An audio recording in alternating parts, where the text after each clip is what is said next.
भारत की शान।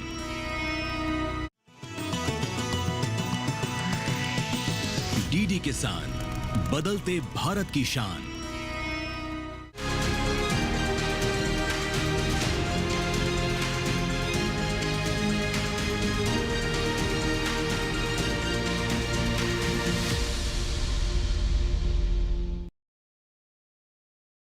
नमस्कार, आप देख रहे हैं दूरदर्शन किसान चैनल।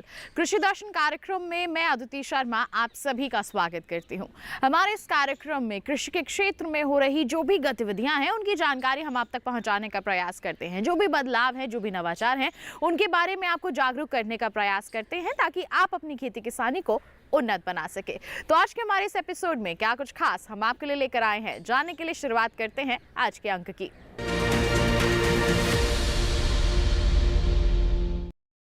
आइए सबसे पहले नजर डालते हैं क्या कुछ खास है सीधा मंत्रालय से।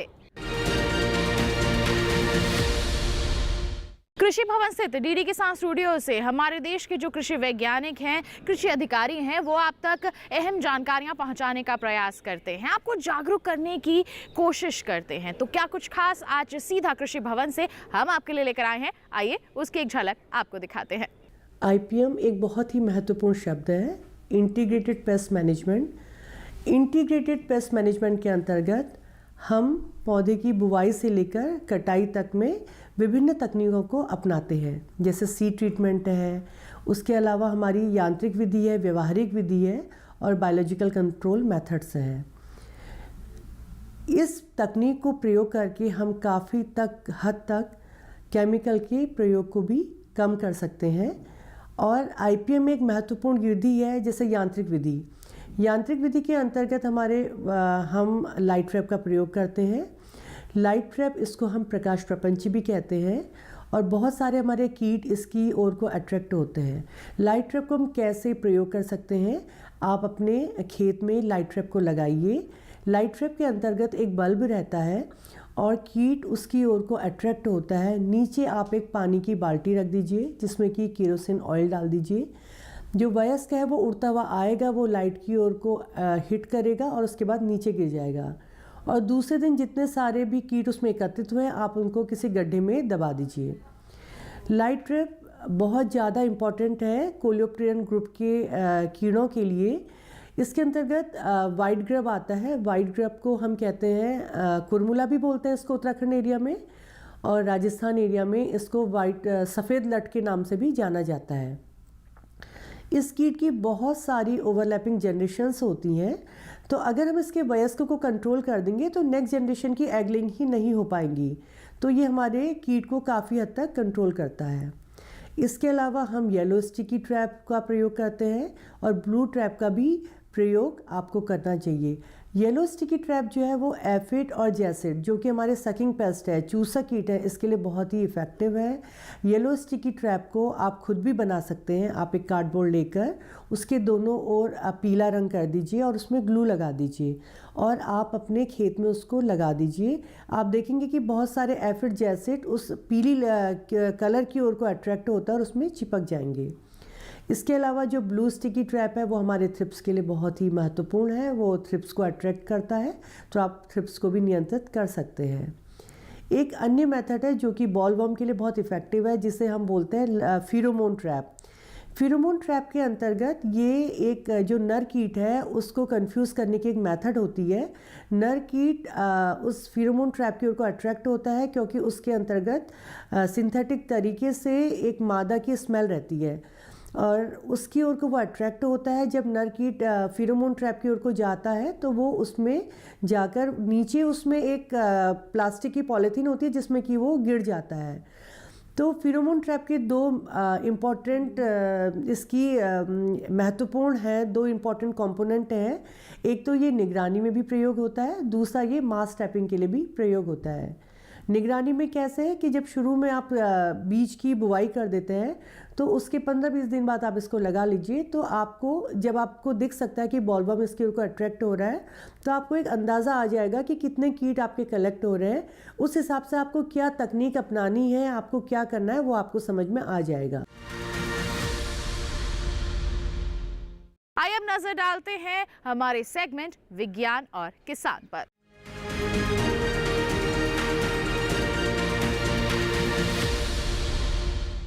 खेती किसानी में बीज बहुत ही महत्वपूर्ण होता है। अगर आपका बीज अच्छा नहीं है तो आप कितनी भी लागत लगा लीजिए, आपको पैदावार अच्छी नहीं मिलेगी। ऐसे में बहुत ज़रूरी हो जाता है अच्छे बीज का इस्तेमाल करना, और इसको तैयार करने का भी बाकायदा एक प्रोसेस होता है। बता दें आपको कि दिल्ली स्थित पूसा संस्थान में बीज परीक्षण प्रयोगशाला दशकों से इसी काम को अंजाम दे रही है। आइए इसी संदर्भ में जानकारी आप तक पहुंचाते हैं। पूसा के बीज विज्ञान और प्रौद्योगिकी संभाग में स्थित यह प्रयोगशाला 1960 से लगातार काम कर रही है। इसका मुख्य काम नए विकसित बीज की क्वालिटी को जांचना और उन पर रिसर्च करना है। बीज की क्वालिटी में यह देखा जाता है कि उसका अंकुरण कैसा है, उसमें किसी दूसरी किस्म की मिलावट तो नहीं है, उसमें विपरीत परिस्थितियों को सहन करने की कितनी क्षमता है और नमी की मात्रा कितनी है। क्वालिटी जांच के अलावा यहां अनुसंधान का काम भी जारी है। आज आप बीज विज्ञान एवं प्रौद्योगिकी संभाग के STL, जिसको कि हम सीड टेस्टिंग लैब भी बोलते हैं, वहाँ पे खड़े हैं। बीज विज्ञान प्रौद्योगिकी संभाग वर्ष 1968 में स्थापित हुआ था और ये भारत का पहला संभाग है जो कि बीज विज्ञान पे काम करता है। उसके बाद देश के विभिन्न यूनिवर्सिटीज़ में बीज विज्ञान पे अनुसंधान का कार्य शुरू हुआ। हमारा जो संभाग है ये कई बिंदुओं पे काम करता है। उसमें एक रिसर्च है, दूसरा स्टूडेंट हैं। अभी हमारे संभाग में 44 स्टूडेंट हैं जो मास्टर्स और PhD पे कार्यरत हैं। इसके अलावा हम एक्सटेंशन पे भी काम करते हैं। इसमें काफ़ी सारी ट्रेनिंग किसान भाइयों को और प्रगतिशील किसानों को या कोई भी जो एंटरप्रेन्योर हमसे जुड़ना चाहते हैं उनके साथ हम इस पर काम करते हैं। यह संभाग जैसा मैंने बताया 1968 में स्थापित हुआ था। हमारे संस्थान में बीज विज्ञान के विभिन्न आयामों पे हम काम करते हैं, जिसमें कि बीज की गुणवत्ता की जांच शामिल है। इतना ही नहीं, बीज में अगर कोई मिक्सचर है उसको भी हम यहाँ पर देख लेते हैं। साथ ही साथ बीज में जो उसकी क्वालिटी है उसको इन्हांसमेंट के लिए भी यहाँ पर विभिन्न रिसर्च के प्रोसेस चल रहे हैं। और सीड की जो टेस्टिंग है उसमें जितने भी उसके आयाम हैं, जैसे कि जर्मिनेशन, फिर वायबिलिटी और उसमें उसकी क्वालिटी, ये सब कुछ हम यहाँ पर देखते हैं। इस पर न सिर्फ रिसर्च होता है बल्कि हमारे यहाँ इस टेस्टिंग लैब में हम इसको टेस्ट भी करते हैं। हमारी जो लैब है ये ISTA लैब की भी भारत की पहली लैब है। जो ISTA होता है इंटरनेशनल सीड टेस्टिंग एसोसिएशन, जो कि नीदरलैंड्स में है, और उसके साथ हमारा इसमें रिसर्च चल रही है। जो हमारी प्रयोगशाला है वो भारत की ISTA की पहली प्रयोगशाला है। ISTA का मतलब होता है इंटरनेशनल सीड टेस्टिंग एसोसिएशन, जो कि नीदरलैंड्स में है, और उसके सारे मानकों के हिसाब से हम अपने रिसर्च को पर काम करते हैं और वैसे ही अपनी जो हमारी ये प्रयोगशाला है उस पर उसी स्तर का काम चल रहा है। ये प्रयोगशाला उस समय से काम कर रही है जब देश में बीज अधिनियम लागू नहीं हुआ था। इसके अलावा ये इंटरनेशनल सीड टेस्टिंग एसोसिएशन यानी INSTA की पहली भारतीय लैब है। यहाँ इस एसोसिएशन के सभी मानकों के हिसाब से ही रिसर्च हो रही है। इस परीक्षण प्रयोगशाला में हम बीज गुणवत्ता के अलग अलग मानकों का परीक्षण करते हैं, जिसमें आनुवांशिक शुद्धता, भौतिक शुद्धता, बीज नमी, अंकुरण क्षमता वगैरह का निरीक्षण किया जाता है। जो आनुवांशिक शुद्धता के लिए हम जनरली ग्रो आउट टेस्ट करते हैं और वो इस प्रयोगशाला में नहीं होता, वो फील्ड में किया जाता है। भौतिक शुद्धता के लिए हमारे पास ये जो मशीन है इसमें हम भौतिक शुद्धता देखते हैं, और इसके लिए हमारे शुद्ध बीज, अक्रिय पदार्थ, अन्य फसलों के बीज और जो भी खरपतवार के बीज हैं उनको हम अलग अलग कर देते हैं, और उनका प्रतिशत हम कैलकुलेट करके उसके हिसाब से हम शुद्ध बीज का प्रतिशत निकाल लेते हैं, जिसके आधार पर हम बीज को ये मानते हैं कि ये Indian minimum seed certification standards के तहत है या नहीं। जनरली अगर हम देखा जाए तो 98% शुद्ध बीज एक बीज ढेर में होना चाहिए, और उसके लिए सबसे पहले हम जो सैम्पलिंग का एक प्रोसीजर है जिसमें बीज के नमूने लेते हैं। बीज नमूने लेने के लिए हम सबसे पहले प्रारंभिक नमूना लेते हैं, और बीज ढेर के आधार पर हम अलग अलग प्रारंभिक नमूने लेते हैं, जिनको मिलाकर हम एक नमूना बना लेते हैं और वो प्रयोगशाला में जमा कर दिया जाता है।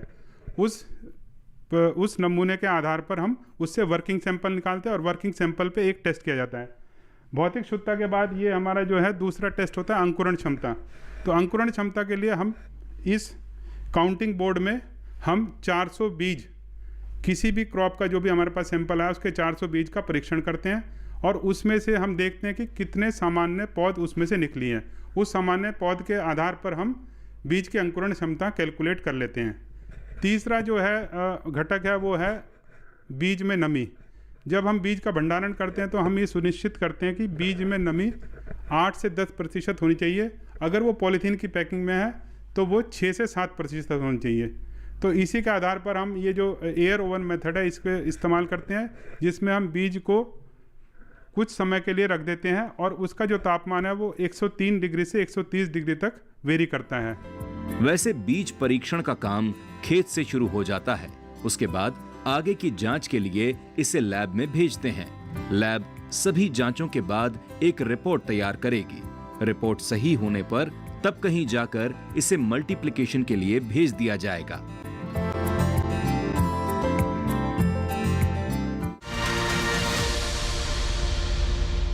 कार्यक्रम में फिलहाल वक्त हो चला है एक छोटे से ब्रेक का। आप कहीं मत जाइए, हम जल्द ही हाजिर होंगे। बने रहिए दूरदर्शन किसान पर, देखते रहिए कार्यक्रम कृषि दर्शन।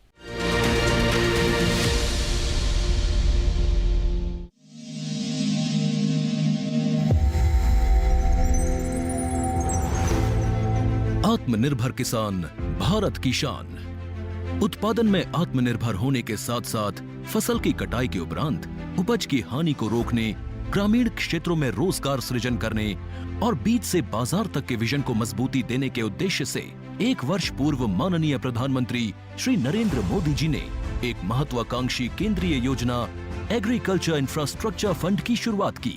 इस आधुनिक इंफ्रास्ट्रक्चर से कृषि आधारित उद्योग लगाने में एक बहुत बड़ा बदलाव आएगा और बहुत बड़ी गति आएगी। साथियों, अब हम उस स्थिति की तरफ बढ़ रहे हैं जहां गांव के कृषि उद्योगों से फूड आधारित उत्पाद शहर जाएंगे और यही तो आत्मनिर्भर भारत अभियान का संकल्प है। एग्रीकल्चर इंफ्रास्ट्रक्चर फंड से पात्र लाभार्थी गोदामों का निर्माण कर सकते हैं, छटाई या ग्रेडिंग इकाई, पैकिंग हाउस, सप्लाई चेन और कोल्ड चेन जैसी सुविधाएं या फिर प्राथमिक कृषि प्रसंस्करण केंद्र की स्थापना कर सकते हैं। इस योजना के तहत पात्र लाभार्थियों को 2 करोड़ रुपए तक के ऋण पर अधिकतम 7 वर्ष के लिए ब्याज में 3% तक की छूट दी जा रही है। ऋण पुनर्भुगतान के लिए 6 महीने से 2 वर्ष तक मोरेटोरियम की सुविधा भी उपलब्ध है। इस योजना ने अब तक सफलता की कई मिसालें कायम की हैं, जैसे कि मध्य प्रदेश के लाभार्थी श्री विपिन त्रिपाठी ने एग्रीकल्चर वेस्ट से बायोफ्यूल बनाने का इनोवेटिव प्राइमरी प्रोसेसिंग सेंटर लगाया है। लोन मिलने की वजह से हम समय पर सारी मशीनों का प्रोक्योरमेंट और सारा सिविल वर्क टाइम पे करवा पाए, जिससे ये प्रोजेक्ट को लगाना संभव हो पाया। राजस्थान के लाभार्थी श्री यशवर्धन मुंद्रा ने सॉर्टिंग एंड ग्रेडिंग यूनिट लगाकर रोजगार के अवसर पैदा किए हैं। कर्नाटक की महिला उद्यमी श्रीमती ममता वी ने प्राइमरी प्रोसेसिंग सेंटर लगाकर प्रगति की नई राह चुनी है। ಸಣ್ಣ ಪುಟ್ಟ ಉದ್ಯಮಿಗಳನ್ನ ಮತ್ತಷ್ಟು ಅಗ್ರಿಕಲ್ಚರಲ್ಲಿ ಹೆಚ್ಚು ನಾವು ಇನ್ನಷ್ಟು ಸಾಧನೆ ಮಾಡಲಿಕ್ಕೆ ಕಾರಣಕಾರಕವಾದಂತ ಈ ಅಗ್ರಿಕಲ್ಚರಲ್ ಇನ್ಫ್ರಾಸ್ಟ್ರಕ್ಚರ್ ಫಂಡ್ ಇಂದ ನಮ್ಮ ಇನ್ನಷ್ಟು ಯೋಜನೆಗಳು ಆಯೋಜನೆಗಳು ಉತ್ತಮಗೊಂಡಿದೆ। राजस्थान के लाभार्थी श्री दिनेश भट्टर ने जीरे की प्रोसेसिंग यूनिट लगाकर आसपास के ग्रामीणों को आत्मनिर्भरता प्रदान की है। महाराष्ट्र के लाभार्थी श्री अनूप कुमार मोहता ने वेयर हाउस बनाकर अन्न भंडारण को सुनिश्चित किया है। आज देश के कोने कोने से किसान, कृषि उद्यमी, किसान उत्पादक संघ, प्राथमिक कृषि सहकारी समितियां, स्वयं सहायता समूह और कृषि उपज मंडियां इस योजना का लाभ उठा रहे हैं।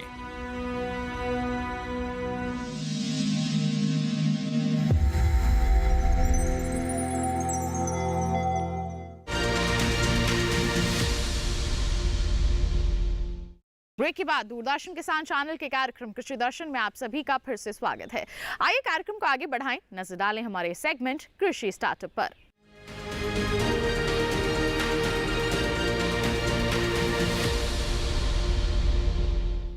हमारे सेगमेंट में हम आपकी मुलाकात करवाते हैं देश के अलग अलग क्षेत्रों से आए हमारे सफल किसानों से। जी हाँ, उनकी दास्तानें आप तक पहुंचाते हैं। उन्होंने जिन चुनौतियों का सामना करते हुए सफलता के मुकाम को हासिल किया है उसके बारे में आपको हम बताते हैं, ताकि आप भी अपनी खेती किसानी को बेहतर बना सकें और सफलता की ऊंचाइयों को छू सकें। तो कौन है आज के हमारे सफल किसान, जानने के लिए रुख करते हैं सेगमेंट कृषि स्टार्टअप का।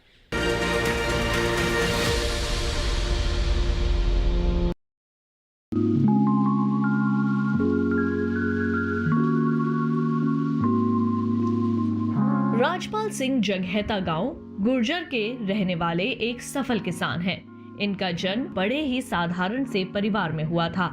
बड़े होने के साथ साथ इन्होंने अपने परिवार से खेती बाड़ी करनी सीखी। शुरुआत में इनके खेत छोटे छोटे टुकड़ों में बिखरे हुए थे और ऊबड़ खाबड़ थे। ना तो खेत में सिंचाई की व्यवस्था थी और ना ही कोई अन्य सुविधाएं। ऐसे हालात में खेती कर उपज हासिल कर पाना बहुत ही मुश्किल था। बचपन में पढ़ाई के साथ साथ खेतों के कामों में परिवार का हाथ भी बटाते थे। पढ़ाई के साथ साथ पिता के गुजर जाने के बाद इन्होंने खेती के सारे काम को अपने जिम्मे ले लिया और खेती को ही अपनी आजीविका का साधन बनाया। शुरुआत में खेती करते हुए इन्हें कई दिक्कतों का सामना करना पड़ा, लेकिन इन्होंने हार न मानी। बाद में कृषि विज्ञान केंद्र सहारनपुर उत्तर प्रदेश से जुड़कर और यहाँ के वैज्ञानिकों के संपर्क में आकर राजपाल सिंह को खेती की नई दिशा मिली। इन्होंने अपने हाथ से एक छोटा कल्टीवेटर बनाया, जिसका उपयोग कर खेतों में वे अपना काम बड़े ही कम समय में करने लगे। इस सफलता से प्रेरित होकर राजपाल सिंह ने कल्टीवेटर के अलावे कई अन्य आविष्कार भी किए।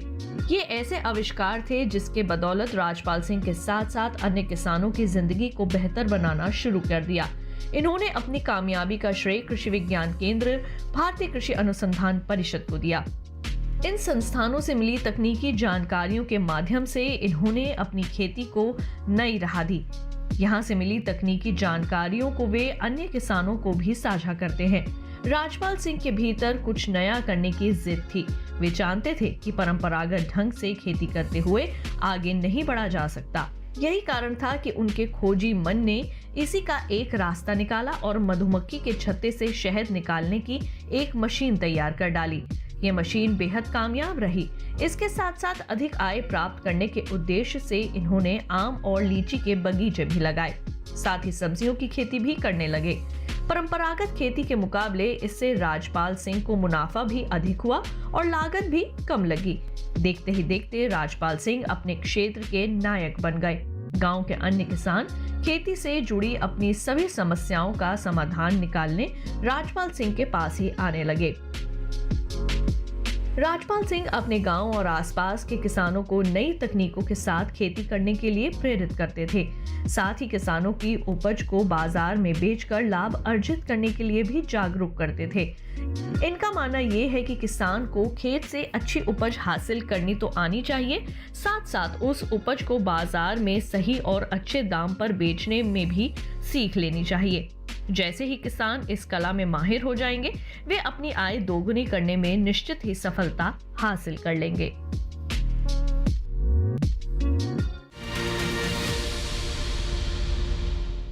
कार्यक्रम में फिलहाल रुक रहे हैं एक और छोटे से ब्रेक के लिए। आप कहीं मत जाइए, हम जल्द ही हाजिर होंगे। बने रहिए दूरदर्शन किसान पर, देखते रहिए कार्यक्रम कृषि दर्शन।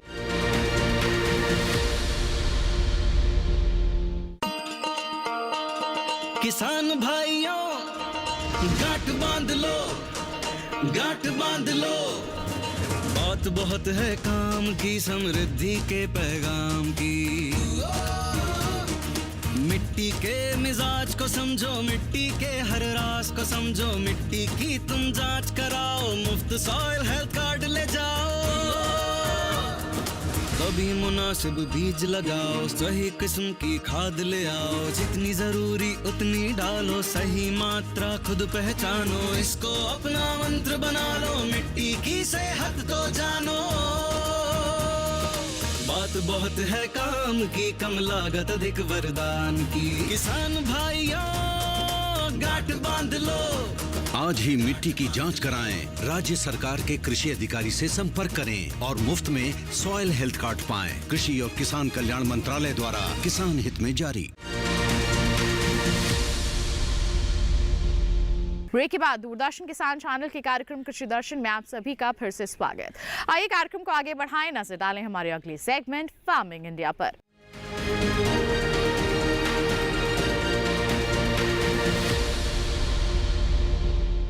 आज हम बात करने वाले हैं प्रधानमंत्री कुसुम योजना के बारे में। एक ऐसी योजना है जो सौर ऊर्जा को प्रोत्साहित करती है। जी हाँ, हमारे किसानों को इसके लाभ बतलाती है और साथ ही साथ एक अवसर भी देती है कि वो अपनी आय को और भी ज़्यादा बढ़ा सकें। जी हाँ, इसके माध्यम से आपको मौका मिलता है अतिरिक्त आय अर्जित करने का। अब ये कैसे संभव हो सकता है, जानने के लिए आइए रुख करते हैं सेगमेंट फार्मिंग इंडिया का।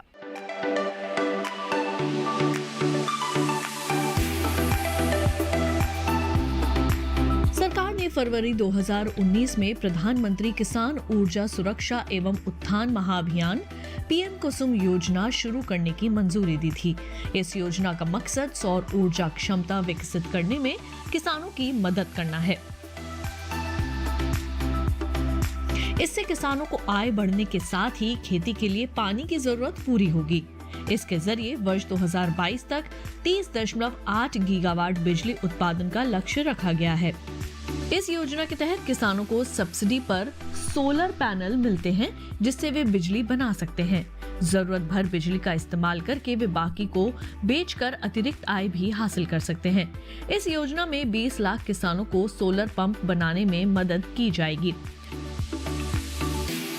15 लाख किसानों को ग्रिड से जुड़े सोलर पंप लगाने के लिए धन मुहैया कराया जाएगा। इस योजना पर सरकार ने 34,422 करोड़ रुपए खर्च करने का ऐलान किया है। पीएम कुसुम योजना के 3 घटक हैं। पहला, विकेंद्रित ग्रिड से जुड़ी 10,000 मेगावाट की क्षमता के सोलर पावर प्लांट स्थापित करना, जिसमें हर प्लांट की क्षमता 2 मेगावाट तक की होगी। दूसरा घटक 20 लाख सौर ऊर्जा चालित कृषि पंपों की स्थापना। 15 लाख किसानों के सिंचाई पंप को सोलर पंप से जोड़ना। इस योजना के जरिए बिजली और डीजल से चलने वाले सिंचाई पंप को सोलर एनर्जी से चलने वाले पंप में बदला जाएगा। सोलर पैनल से मिलने वाली बिजली का इस्तेमाल किसान पहले अपने सिंचाई के काम में करेंगे। उसके अलावा जो अतिरिक्त बिजली बचेगी उसे विद्युत बिजली वितरण कंपनी को बेचकर किसान 25 साल तक आमदनी कमा सकते हैं और प्रदूषण भी कम होगा। सोलर पैनल 25 साल तक चलेगा और इसका रखरखाव भी आसान है। इससे किसानों को हर साल 1 एकड़ पर 60,000 रुपए से 1 लाख रुपए तक की आमदनी अगले 25 साल तक हो सकती है। किसानों को अपने में सोलर पैनल स्थापित करने के लिए केवल 10% रकम का भुगतान करना होता है। केंद्र और राज्य सरकार किसानों को बैंक खाते में 60% की सब्सिडी देती है। केंद्र और राज्य की ओर से बराबर का योगदान देने का प्रावधान है और बैंक की ओर से 30% लोन का भी प्रावधान है। इस लोन को किसान अपने होने वाली आमदनी से भी आसानी से भर सकते हैं।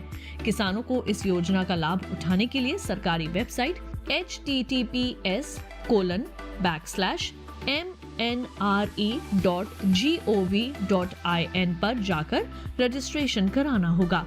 इसके अलावा आधार कार्ड, प्रॉपर्टी के दस्तावेज और बैंक खाते की जानकारी भी देनी होगी।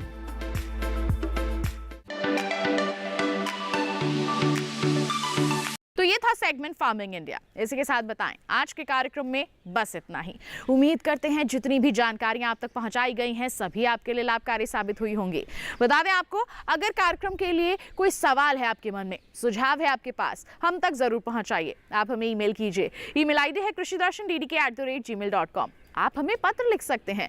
पता है हमारा कृषि दर्शन, कमरा नंबर 59, AACPC दूरदर्शन, खेलगांव, नई दिल्ली 110049। और एक विशेष जानकारी और है आपके लिए। अगर आप दोबारा देखना चाहते हैं हमारा ये कार्यक्रम, तो टीवी स्क्रीन पर दिखाए जा रहे इस QR कोड को आप स्कैन कीजिए, सीधा पहुंच जाएंगे हमारे YouTube चैनल पर। तो किसान भाइयों बहनों, इसी वादे के साथ कि अगले अंक में हम फिर होंगे हाजिर ऐसे ही अनोखी दास्तानें लेकर। तब तक के लिए हमें दीजिए इजाजत, लेकिन आप बने रहिए दूरदर्शन किसान पर। नमस्कार।